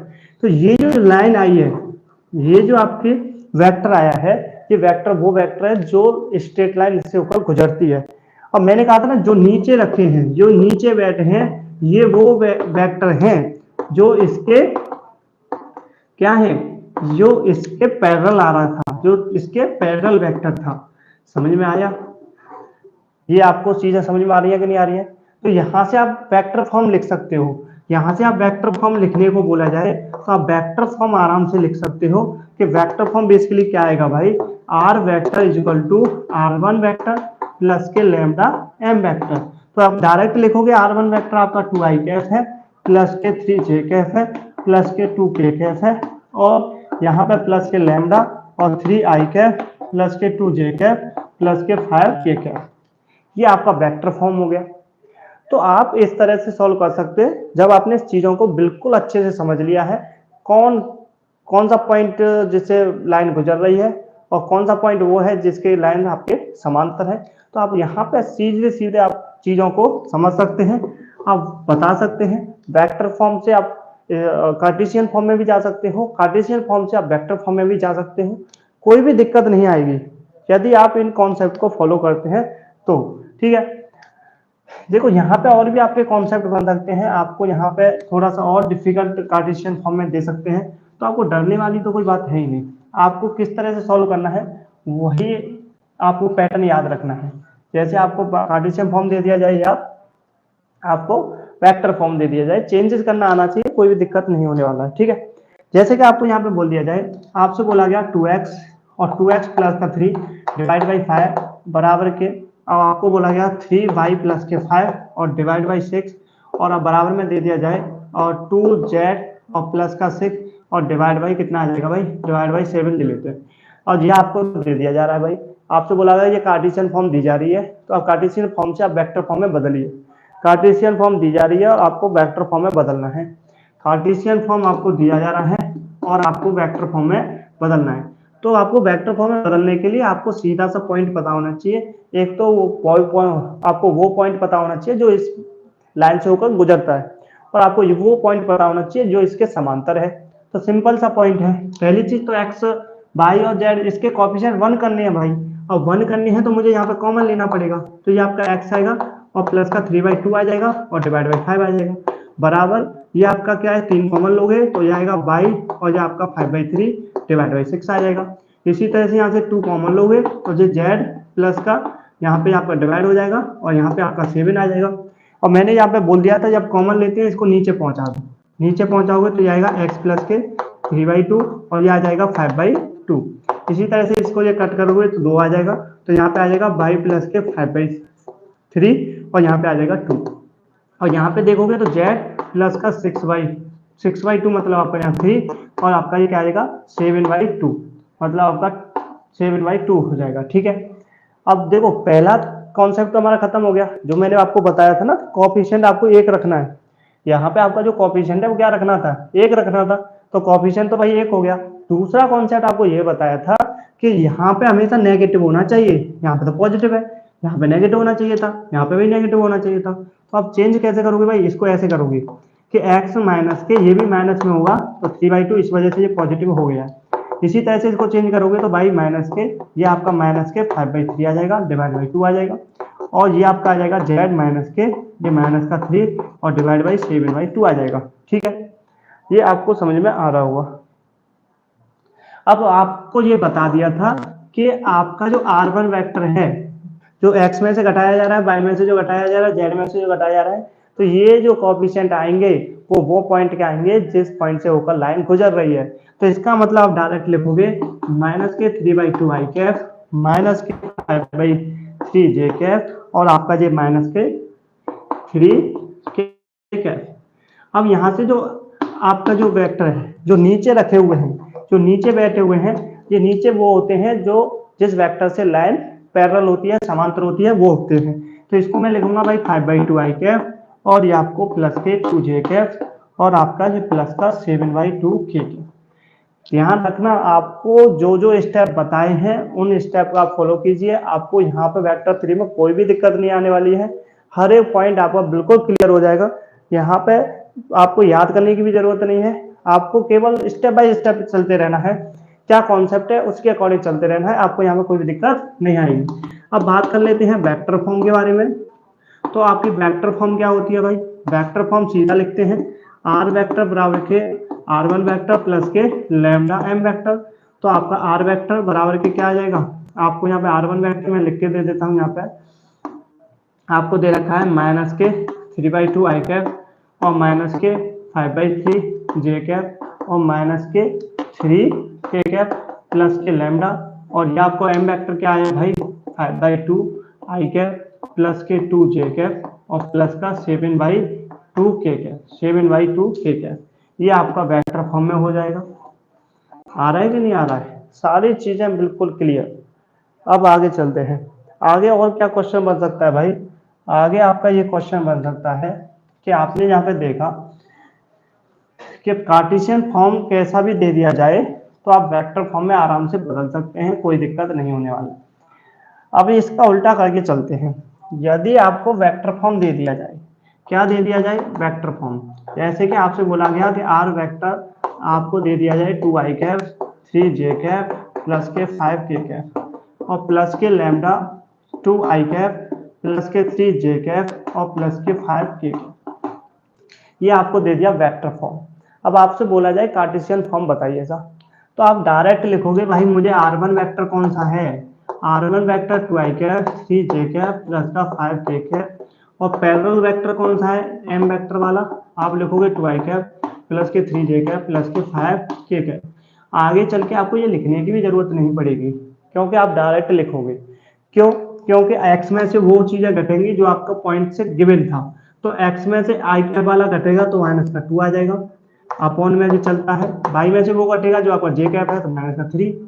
अब z में से वो घटेगा जो आपका ये दे रखा है 5, अपॉन में आपके चल रहे हैं। अपॉन में वो आते हैं जो आपका पैरेलल वेक्टर के कोएफिशिएंट है, आई का x के साथ में, j का j मतलब y एक्सिस के साथ में मतलब आपका 3, k का z एक्सिस के साथ में आपका 5। तो ये फॉर्म जो आई वो कौन सी फॉर्म है भाई? कार्टेशियन फॉर्म है। तो आप आराम से कार्टेशियन फॉर्म बना सकते हैं, आपको कोई भी प्रॉब्लम नहीं आने वाली है। अब इसके साथ साथ आपको यहाँ पे और भी क्वेश्चन दे सकते हैं, थोड़ा सा टफ बना लेते हैं। तो आर वेक्टर इक्वल टू क्या आ जाएगा भाई? R vector 2 I cap minus का 3 जे कैप और माइनस का 5 के कैप। अब की बार माइनस माइनस थोड़ा सा कॉम्बिनेशन बना देते हैं, जैसे 2 आई कैप माइनस का 3 जे कैप और माइनस का 5 के कैप। तो क्या चेंज जाएगा भाई? कुछ नहीं आएगा। देखो आपको ये पता है, ये आपका गिवन पॉइंट होता है, ये आपका पैरेलल वेक्टर होता है, डायरेक्ट कार्टेशियन फॉर्म। ये गिवन पॉइंट को घटाते जाओ, x माइनस का क्या आएगा? 2 आएगा, अपॉन बराबर यहाँ पे क्या आएगा? बाई आएगा। तो बाई देखो यहाँ पे आप घटाते हैं तो माइनस का 3 करोगे, माइनस का घटाओगे और माइनस के साथ में कर लो तो माइनस माइनस हो जाता है प्लस। ये आपको याद रखना है, इसका कॉन्सेप्ट को समझ आने का यही एक कॉन्सेप्ट है, ध्यान से समझना। यहाँ पे ये घटाएंगे ये घटेगा और यहाँ पे फिर माइनस का 5 आएगा तो माइनस माइनस क्या हो जाएगा? प्लस हो जाएगा, प्लस का 5 लिख सकते हैं। अपॉन में क्या आएगा? जो पैरेलल है वो रख देना है, 2 है, ये आपका -3 है तो -3, यहाँ पे -5 है तो -5। आराम से आप बता सकते हो ये आपका कार्टेशियन फॉर्म है। ठीक है, तो वेक्टर फॉर्म से कार्टेशियन फॉर्म या कार्टेशियन फॉर्म से वेक्टर फॉर्म, तो ये आपको आना चाहिए। तो स्ट्रेट लाइन की 2 इक्वेशन होती हैं। एक इक्वेशन तो आपका हो गया कि यदि एक पॉइंट आपको दे दिया जाए और उस पॉइंट से होकर एक पॉइंट से होकर जाने वाली लाइन और दूसरे वेक्टर के पैरेलल हो। अब यहाँ पे हम दूसरे इक्वेशन के बारे में भी बात करने वाले हैं। मुझे यहाँ पे ध्यान नहीं रहा था, लेकिन आपको दूसरी इक्वेशन भी अभी पढ़ना है। इसमें अभी एक ही इक्वेशन की आपने 2 फॉर्म पढ़ी है, वेक्टर फॉर्म और कार्टेशियन फॉर्म। अब दूसरी इक्वेशन के बारे में बात करते हैं। तो दूसरा कॉन्सेप्ट आपका क्या है, ध्यान से समझो, थोड़ा सा चेंज रहेगा। यहाँ पे दूसरे वेक्टर की बात करें तो देखो ध्यान से समझना, equation of a straight line, station आपका equation of a straight line passing through, अब की बार यहाँ पे आ जाएगा 2 पॉइंट्स, पासिंग थ्रू 2 पॉइंट्स। अब की बार यहाँ पे आ जाएगा केवल और केवल पासिंग थ्रू 2 पॉइंट्स। अब की बार जो इक्वेशन निकालनी है वो इक्वेशन निकालनी है जो दो बिंदुओं से होकर गुजरती हो, दो बिंदुओं से होकर गुजरती हो। ठीक है, तो हम मानते हैं ये आपकी कोई लाइन है, ये ऐसी लाइन है जो आपका पी पॉइंट से होकर बन रही है। मतलब पी पॉइंट एक ऐसा पॉइंट है जिसको रिपीट करने से बार बार ये लाइन बनती है, point point point point point point. तो पॉइंट पॉइंट पॉइंट को मिला हुए तो आपको क्या बन जाएगा भाई, लाइन बन जाएगा, बिल्कुल लाइन बन जाएगा। ठीक है, तो आप यहाँ पे देखोगे आपका जो पॉइंट है, आपका एक पॉइंट ए दे रखा है और एक आपका बी पॉइंट दे रखा है। तो ए पॉइंट है, ए वेक्टर मान को या बी वेक्टर मान के चलो, तो ये दो वेक्टर ऐसे हैं जो आपको इस लाइन पर स्थित है, या ये लाइन जो है वो इन दोनों बिंदुओं से होकर गुजर रही है। ठीक है कि नहीं? तो जब आप यहाँ पे सोचो, ओरिजिन से तो सारी चीजें मेजर की जाती हैं, ये आपको पहले से ही पता है। तो आपका एक पॉइंट तो ये मेजर होगा, दूसरा पॉइंट यहाँ पे मैं मेजर करके चलो, और तीसरा पॉइंट आपका ये हो जाएगा, जिसको मैं बोल देता हूँ आर वेक्टर, इसको बोल देता हूँ R1 वेक्टर, इसको बोल देता हूँ भाई R2 वेक्टर। ठीक है, तो आपको यहाँ पे थोड़ा सा समझना पड़ेगा कि यहाँ पर आपके दो वेक्टर काम कर रहे हैं। एक आपको वेक्टर दिख रहा है AP वेक्टर, क्या दिख रहा है, AP वेक्टर, और मुझे एक वेक्टर ये भी दिख रहा है कि यहाँ पे आपको AB वेक्टर भी दिखना चाहिए, एक आपको AB वेक्टर भी दिखना चाहिए। एक तो ये आपका AB वेक्टर है और एक आपका यहाँ पे AP वेक्टर है। अब ये बताओ कि ये आपका AP वेक्टर है जो कि बड़ा है, और यहाँ पे ये थोड़ा छोटा सा दे रखा है आपका AB वेक्टर। ये दोनों ही वेक्टर एक ही वेक्टर के ऊपर हैं, ओवरलैप हैं। तो आपको यहाँ पे जो पहले ही बता दिया था, जब दोनों वेक्टर एक दूसरे के ऊपर होते हैं या एक दूसरे को ओवरलैप करते हैं, तो वो वेक्टर क्या कहलाते हैं, वो वेक्टर एक दूसरे के पैरेलल कहलाते हैं, समांतर कहलाते हैं। तो इसका कहने का मतलब यहाँ से ये पता चल गया कि जो AP वेक्टर है वो पैरेलल है किसके, AB वेक्टर के। और जब AP वेक्टर आपका AB वेक्टर के पैरेलल है तो आपका आ जाएगा lambda AP vector is equal to lambda AB vector आ जाएगा। यहाँ पे आपको कोई भी प्रॉब्लम, ठीक है, यदि आपको कोई प्रॉब्लम है आप बता सकते हैं, लाइव चैट में बता सकते हैं, और कमेंट बॉक्स आपका हमेशा रहेगा, उसमें बता सकते हैं। ठीक है, तो यहाँ पे आपको पहले ही बता दिया था कि AB वेक्टर हम कैसे निकालते हैं। अब AB वेक्टर इस तरह से निकाल सकते हो आप, OB vector minus OA vector, याद है कि नहीं याद है? यदि आपको दो पॉइंट्स द्वारा बनी हुई एक लाइन आपको निकालना हो और दो पॉइंट्स हमें निकालने हैं, तो आप डायरेक्ट ये लिख सकते हो OB वेक्टर माइनस के OA वेक्टर, ये आपका AB वेक्टर होता है। इसी तरह से AP वेक्टर की बात करोगे तो आपका आ जाएगा OP वेक्टर माइनस के आपका OA वेक्टर आ जाएगा। इसी तरह से आप इसको देखो तो इसको मैं इस तरह से लिख सकता हूं, ये आपका हो जाएगा OB वेक्टर माइनस के OA वेक्टर। यहां तक आपको कोई प्रॉब्लम नहीं आने वाली है। ठीक है, इसके साथ साथ आपको यहाँ पे पता चला OP जो है वो आपको R वेक्टर मान के चल रहे हैं भाई, OP जो है आपका R वेक्टर है, माइनस का OA वेक्टर आपने क्या माना भाई, R1 वेक्टर मान के चल रहे हैं, R1 वेक्टर मान लिया, और ये आपका लैम्डा चल रहा है। OB आपका क्या है भाई, R2 वेक्टर है, क्या है, R2 वेक्टर है माइनस के, और OA वेक्टर आपका बेसिकली क्या है, आपका R1 वेक्टर है। यहां तक आपको कोई प्रॉब्लम नहीं आने वाली।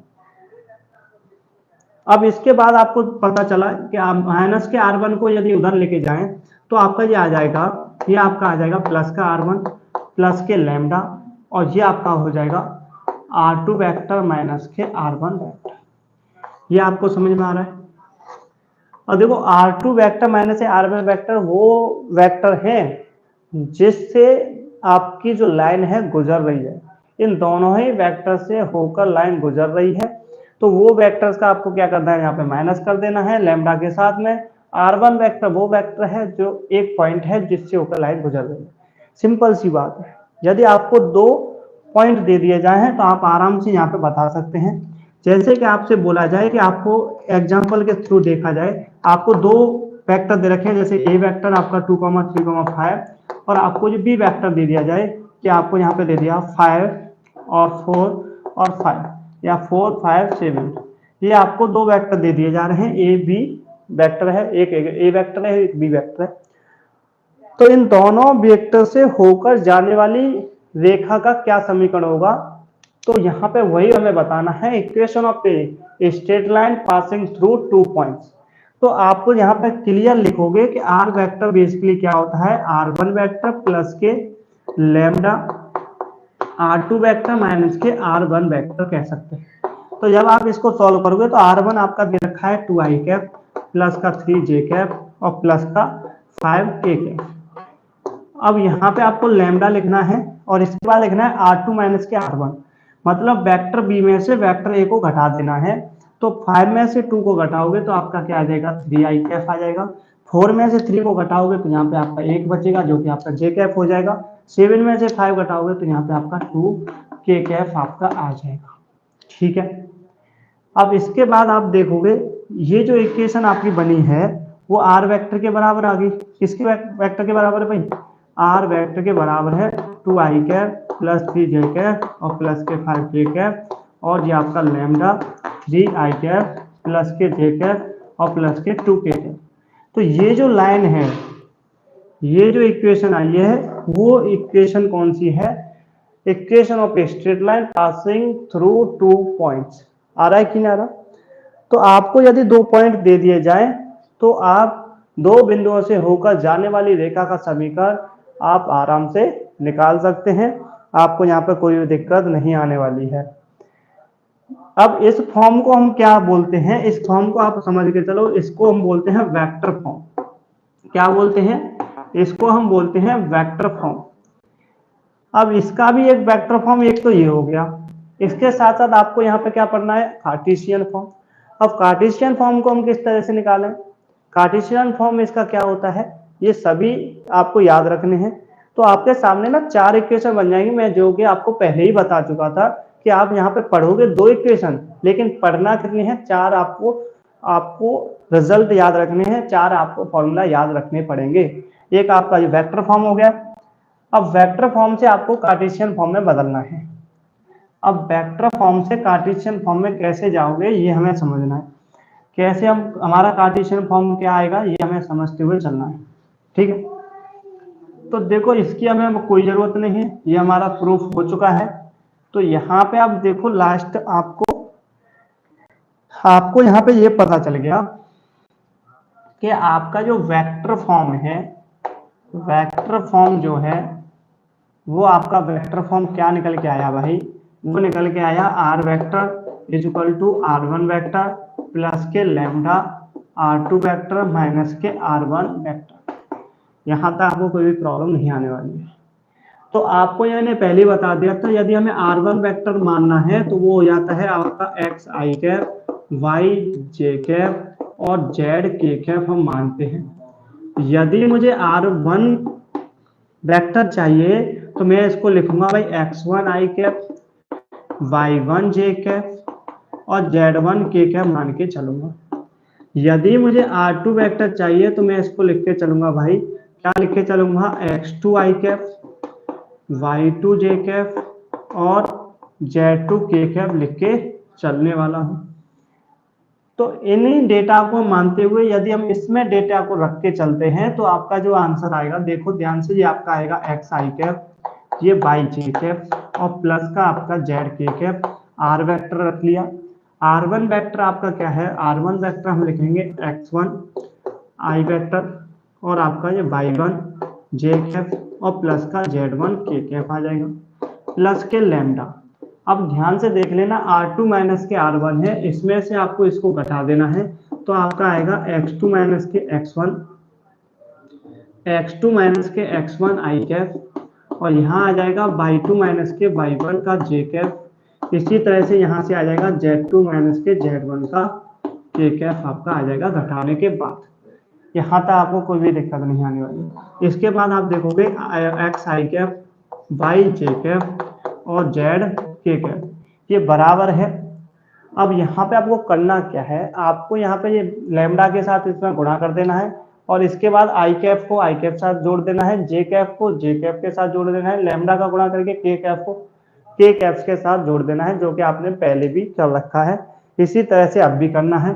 तो मैं यहाँ पे जब जोड़ूंगा आई कैप को आई कैप के साथ में तो देखो x1 आई कैप इसका आ गया। अब लैम्डा का इसमें गुणा करेंगे तो यहाँ पे क्या आएगा, ये लैम्डा आ जाएगा और किसका आएगा भाई, x2 माइनस के x1 दिखेगा, जो कि हमारा क्या है, आई कैप। इसी तरह से आपका जे कैप निकालना है, तो जे कैप का क्या आ जाएगा, यहाँ पे y1 आ जाएगा, और प्लस का लैम्डा का इससे गुणा होगा, तो लैम्डा क्या आएगा, y2 माइनस के y1। इसी को हमें ऐड करना है, और ये आपका क्या आ जाएगा डेटा।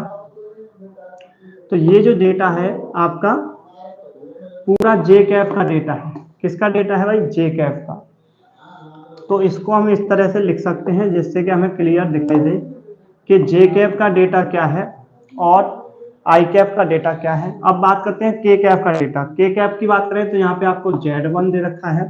अब लैम्डा का गुणा इससे करोगे तो ये लैम्डा आ जाएगा, प्लस का लैम्डा, और आपका क्या आएगा, Z2 माइनस के Z1 आ जाएगा, जो आपका आ जाएगा के। यहाँ पे हम क्या कर सकते हैं, इसको ब्रैकेट में लगा सकते हैं जिससे हमें क्लियर समझ में आ जाए। अब आई कैफ के बराबर, जे कैफ के बराबर, और के कैफ का जो कॉफिशिएंट है वो के कैफ के कॉफिशिएंट के बराबर हो जाएगा, क्योंकि ये दोनों ही वेक्टर क्या हैं, इक्वल वेक्टर हैं। देखो आपको साइन इक्वल का दिख रहा है, तो इक्वल वेक्टर हैं, तो कंपैरिजन कर देंगे, और कंपैरिजन करने के बाद आपको यहाँ पे मिलेगा कि x बराबर के आपको दिखेगा x1 plus lambda x2 minus के x1। इसी तरह से आप जब कंपैरिजन करोगे तो यहाँ पे आपको y बराबर के दिखेगा, ये आपको दिखेगा y1 आपका ये लैम्डा y2 माइनस के y1। इसी तरह से आप कंपैरिजन करोगे तो z बराबर के आपका क्या आ जाएगा, z1 प्लस के लैम्डा और z2 माइनस के z1। अब देखो x1 को इधर लाओगे तो ये क्या आएगा आपका, x1 को इधर लाते हैं तो x माइनस से x1 आ जाएगा, और यहाँ पे बचेगा लैम्डा x2 माइनस के x1। अब x2 माइनस x1 को इससे भाग दे देंगे तो लैम्डा बराबर के आपका क्या बचेगा, x1 माइनस के x1, x minus x1 sorry, और x2 माइनस के आपका x1। ये आपका लैम्डा बराबर के आ गया। इसी तरह से आप इसको करोगे तो y माइनस के y1 आएगा, और ये आपका आएगा लैम्डा, और y2 माइनस के y1 आएगा। तो यहाँ से आपका लैम्डा बराबर के क्या आ जाएगा, y माइनस के y1 अपॉन y2 माइनस के y1। ये आपका लैम्डा बराबर के आ गया। इसी तरह से इसको सॉल्व करोगे तो z माइनस के z1, इस z1 को इधर लेके आओगे तो ये आएगा लैम्डा, और ये आपका बचेगा यहाँ पे z1 मतलब z2 माइनस के z1, और लैम्डा बराबर के क्या आ जाएगा भाई, z माइनस के z1 अपॉन में क्या आ जाएगा भाई, z2 माइनस के z1। ठीक, तो लैम्डा बराबर के आपकी ये तीन कंडीशन आ गई, और जो कि तीनों ही कंडीशन लैम्डा के बराबर है, तो इसका मतलब तीनों कंडीशन भी एक दूसरे के बराबर होने वाली हैं। तीनों ही कंडीशन एक दूसरे के बराबर होने वाली हैं। तो इस वाली कंडीशन को हम ऊपर लिख देते हैं, जो कि आपने यहाँ पे नोट कर लिया होगा, क्योंकि नीचे आपको दिखेगा नहीं। तो इसको हम इस तरह से लिख सकते हैं, देखो क्या लिखोगे आप, इसको इस तरह से लिखोगे, यहाँ पे आप इसमें आपने ये सॉल्व किया है, तो सॉल्व करने के बाद आप इसको इस तरह से लिख के चलोगे कि ये सभी तीनों चीजें किसके बराबर हैं, लैम्डा के बराबर।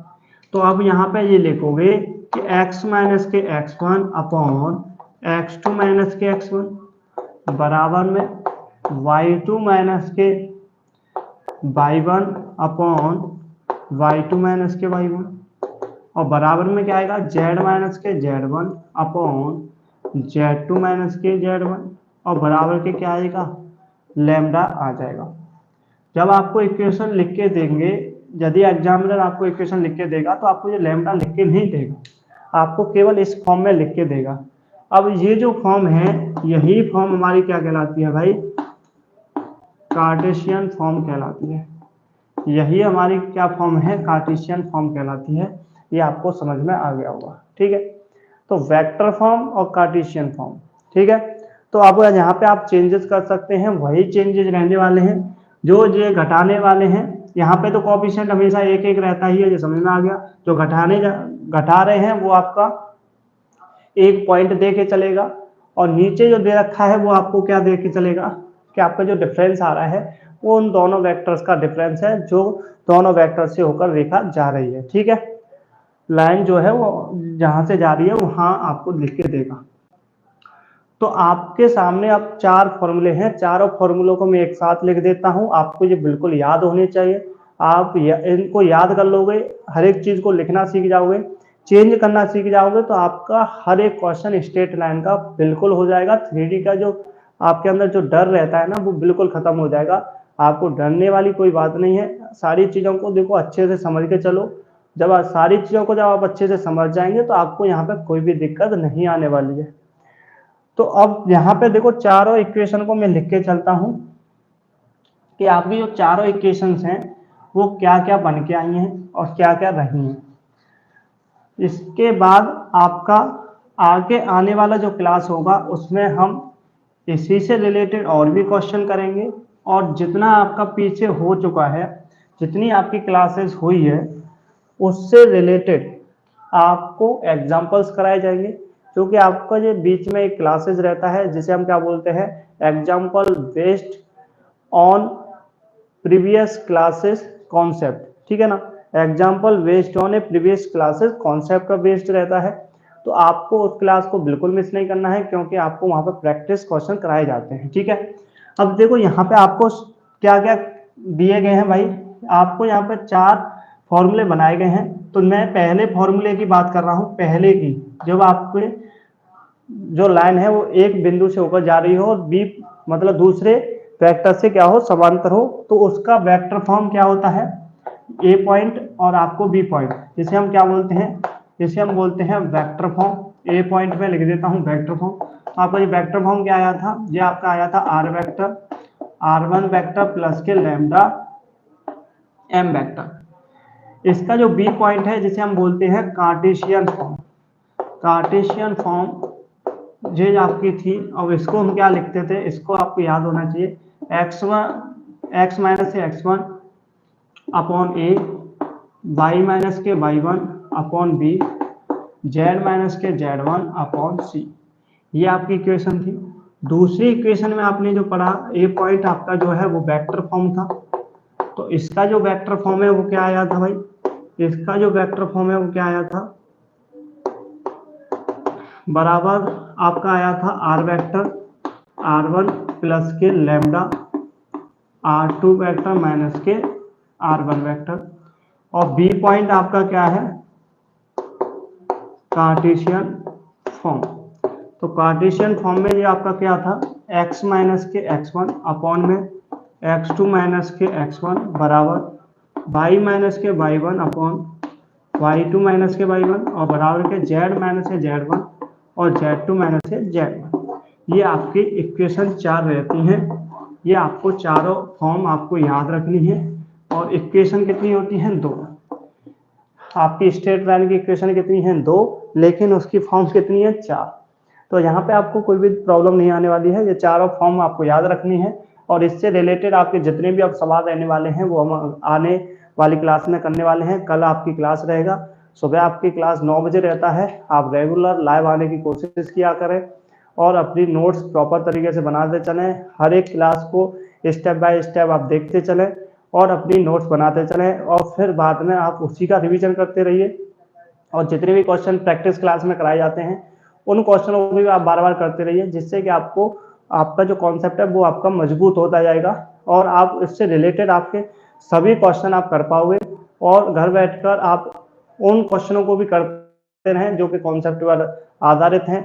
और किताब आप यूज कर सकते हैं, कोई भी आप किताब यूज कर सकते हो जिसका यूज आप प्रैक्टिस के लिए मान्य है, ठीक है। तो आप इसी तरह से आप प्रैक्टिस करते रहिए, अपना सिलेबस कवर करते रहिए और पढ़ते रहिए, रेगुलर क्लास लेते रहिए, ठीक है। अब मिलते हैं कल। आपका कल की क्लास को बिल्कुल मिस नहीं करना है, क्योंकि आपका जो कल की क्लास रहती है वो example based on A previous concept पर रहता है, जो आपको समझ में आना चाहिए, ठीक है। अब मिलते हैं हम कल क्लास के साथ में, ठीक है।